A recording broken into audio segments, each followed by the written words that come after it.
Hey, greetings, YouTubers of all shapes and sizes. It is Buzz Miller from Wannabe Studios. I realized I just dropped the ball. A couple of days ago, I told you about my new guitar day. And a couple of my friends texted me and like, why did you design your guitar like that, your dream guitar? And I went, whoa, whoa, whoa. We got to stop. We got to stop. We have to discuss what this guitar is. So before we go too far, I'll pull it over here. This is the Jason Becker Numbers guitar. This is from Kiesel Guitars, Kiesel Carvin. This is the remake of the Jason Becker Numbers guitar. So let's start at the beginning. Who is Jason Becker? Because I have been a Becker fan for 30 years, probably closer to 35 years. This is stuff that I grew up with and I just knew it. But I realize a lot of my friends either aren't guitar players, aren't big Jason Becker fans, don't know about Jason Becker yet. So let's start at the very beginning. Who is Jason Becker? In the mid 80s, or actually early 80s, Mike Varney started Shrapnel Records. Shrapnel Records was looking for any guitar phenom. They were pushing that super technical guitar side. Now let's look at some of the people that started with Varney and Shrapnel Records. Talking about some of the big names in guitar. We're talking about Paul Gilbert. We're talking about Marty Friedman. We're talking about Greg Howe and Vinnie Moore, and man, the list goes on and on. I don't know why I can't think of any names right now, but when you opened up the booklet of Shrapnel Records, it was the who's who of who could really play. So you get people in like Paul Gilbert, who knows every song ever put down on 2-inch tape. Well, he was kind of the song and had speed and had flair, and he became Racer X, and then Racer X, and he became Mr. Big. And then after Mr. Big, he did his solo stuff, and now he's Paul Gilbert. He's an icon. About the same time, Marty Friedman was playing with Shrapnel, and we get this new phenom on the books by the name of Jason Becker. He was young. He was to the technical side of it what Paul Gilbert was to the music and song side of it. There wasn't a technical aspect of the guitar that Jason Becker didn't just have. He had a gift, and I think pretty much everybody that knows that era knows he had a gift. So what I want you to do is I'm going to put a link down. I want you to watch the trailer for his movie. His movie is called Not Dead Yet, the Jason Becker Story. I'm going to put a link. 2, 3, 4 minutes, whatever it is. Just watch the opening trailer. After that, you're going to say, I want to watch the entire movie. You can get it on YouTube. Just load it up, watch the whole movie. But you certainly have to watch the 3 or 4 minute trailer. So I'm going to put a link down to that. This is going to teach you a little bit about who Jason Becker is and what Jason Becker is and why we talk about him now. So Jason Becker started with Marty Friedman in the band Cacophony. And Cacophony was a kind of an interesting band. A lot of people didn't really want to listen to the music that they wrote. It was kind of a Judas Priest meets Iron Maiden. But really what you wanted to do is listen to the two phenoms go back and forth on guitar, where they could shred at 1 billion miles an hour and make things that made sense and make things that were interesting, not just play fast for playing fast sake. That was one of the great things that Marty and Jason both had. So fast forward a little bit. Out of the Cacophony years, Jason Becker gets his solo stuff and Marty Friedman gets his solo stuff. Right about then, Jason Becker gets a big break when David Lee Roth, Steve Vai, and Billy Sheehan leave the David Lee Roth band. David Lee Roth's looking for some new people. He hires Jason Becker. So Becker is going to be his new guitarist. A little bit after that, Marty Friedman gets picked up by Megadeth and does all the best Megadeth albums and da-da-da-da-da. Jason Becker is in the middle of writing and recording with David Lee Roth, and he starts to have a problem with his leg, and he starts limping, and he starts having some issues with strength. He starts walking with a cane. He goes to the hospital. They tell him he has ALS. They tell him he's got 3 to 5 years to live, and that's it. Well, true to Jason, he said, I want to finish recording this album. I'm supposed to quit and go into therapy and stuff. No, I want to finish this album. Go get the album, David Lee Roth, A Little Ain't Enough.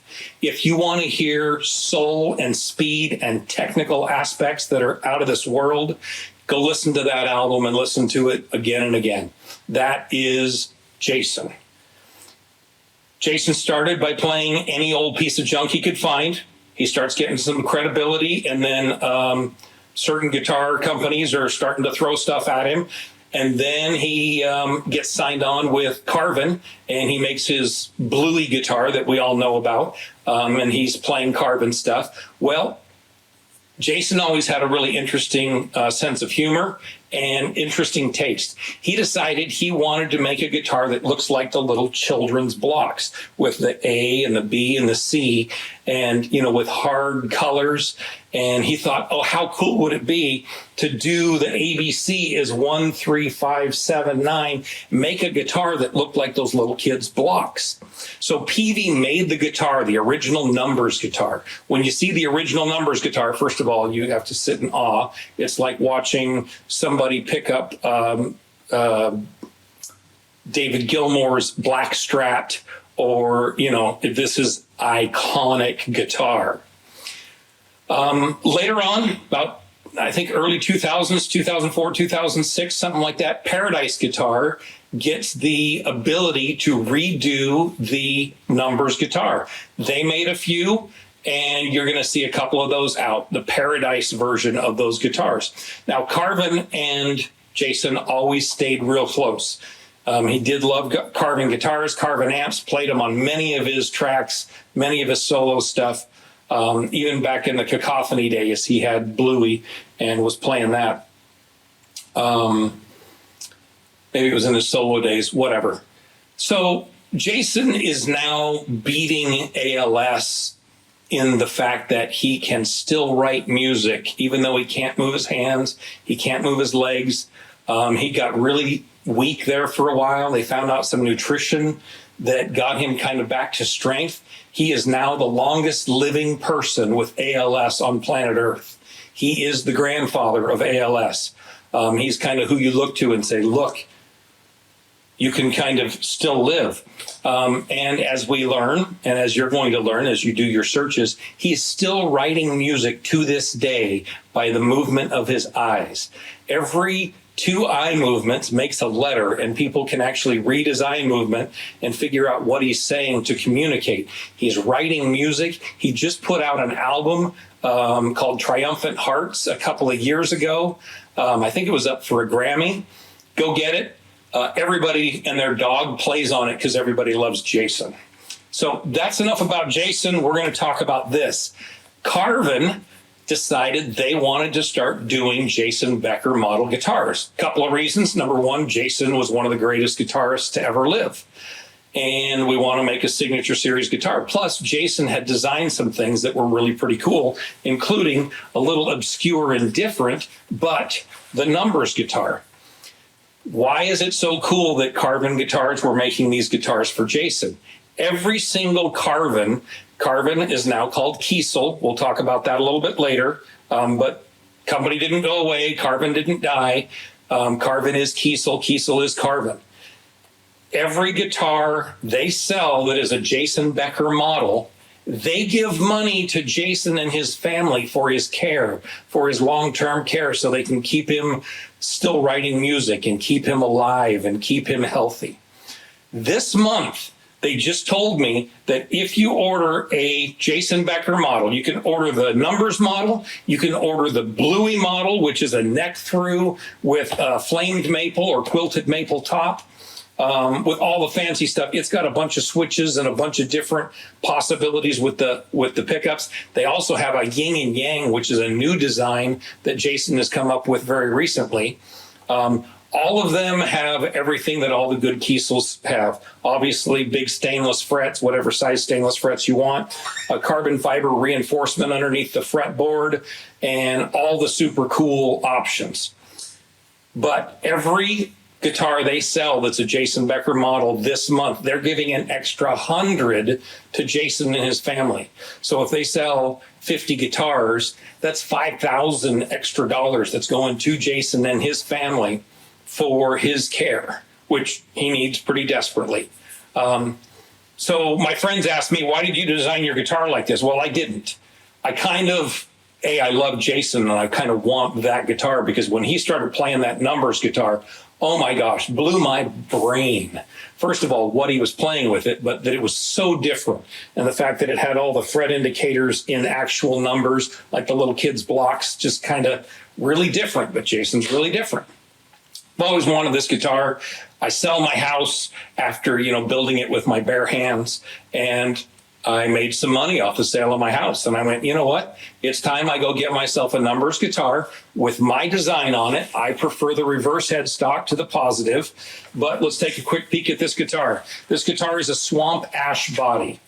Ash is used in baseball bats. Nice and hard wood. Swamp ash has a little bit more grain than normal ash usually. So it's a swamp ash body, no clear coat on it, just oil. A maple neck. This is a one piece. Like I said, carbon fiber rods running underneath the fretboard, maple fretboard with the fret indicators. I did order this with the biggest, tallest stainless frets they have. It has lumen lay side markers, which are really cool. I was playing the other night and sun went down and I'm going, wow, how did it get so dark and why am I still playing? And I realized I'm looking at these little glow in the dark fret indicators and I never even thought about it. Okay, so we've got an original Floyd Rose, all original stuff there, good quality stuff. We have a Seymour Duncan Perpetual Burn, which is Jason's signature pickup.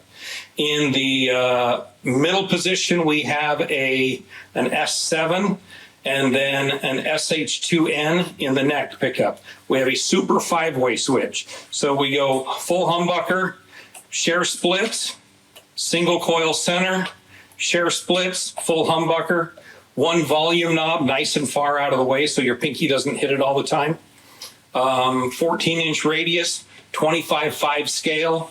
If you like a smaller scale, the yin and yang is a 24/7/5. So you can get that. That's a neck through item. Got the swamp ash overlay on the headstock, the fancy Kiesel icon in multicolors. And that's pretty much it. This baby came in at 7.9 pounds, a little heavier than the standard. They're normally about 7.6, but got a little bit beefier piece of wood, I guess.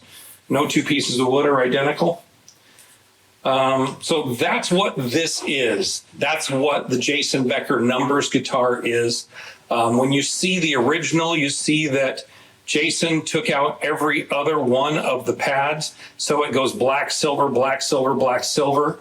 I may do that in the future. I don't know, because I do kind of like tipping my hat to Jason, but I'm not sure if I'm going to do that. Certainly not yet. I am absolutely loving this guitar. I'm loving playing it. I would do some sounds for you. The problem is I just broke my back. I just had back surgery. I've got to walk around in a walker and I can't pick anything up. So I can't even pick up an amp, bring it in this room and play for you and do you sound so you can hear what the guitar sounds like. So give me a couple of weeks before I can actually have somebody over that can pick up, and we're going to set up an amp and I'm going to do some sounds and tell you a little bit more about the guitar. That's who Jason Becker is. That's why Jason Becker is such a phenom. That's why everybody discusses Jason Becker as an influence. You talk to the big shredders and they say, Jason Becker, man, he's an influence, both in the fact that he has incredible skills and technique, but that he has the mental fortitude to fight through something like that and keep playing music and keep being positive. Jason Becker and his family also do sales of things on eBay. They're called Team Becker. If you get on eBay and you look for Jason Becker picks or a Jason Becker t-shirt or a Jason Becker poster, Please buy a couple little things. This is the way his family pays for his care. If you want a guitar, you're not afraid to drop $1,500. Go call Kiesel. Have them either make you a custom one with a little bit different, or you can buy one. Sometimes they even have them in stock and they can ship them to you the next day. If you buy in the month of July, they give Jason an extra $100. Now, they always give him money when they sell his model, but an extra $100 to his family for his care. I'd like to thank Kiesel for that. And I'm just going to tell you real quick on me being a guitar builder, the fit and finish on this guitar is absolutely incredible. Talk about fret ends and neck profiles and the finish work and just the detail and the feel and everything. This is what you pay over $1,000 for a guitar for. I'm going to do a shootout with this and another guitar that's $1,100. So this one's, $500 more expensive than that one, but we're going to do a shootout. And this thing just cleans its clock. And you think, well, it's just going to be a shredder guitar, but you can get some amazing sounds. And once I get an amp in here, get somebody to help me carry some stuff around while I'm rocking around in my walker, you'll be able to hear that. So that's what this is. I did not design it. Jason did. And I wanted Jason's signature guitar, and now I have it. Hey, thanks for watching. I hope I taught you something. Go down into the description, click on that link, and watch the trailer for Not Dead Yet, the Jason Becker story. Thanks for watching. Keep on rocking.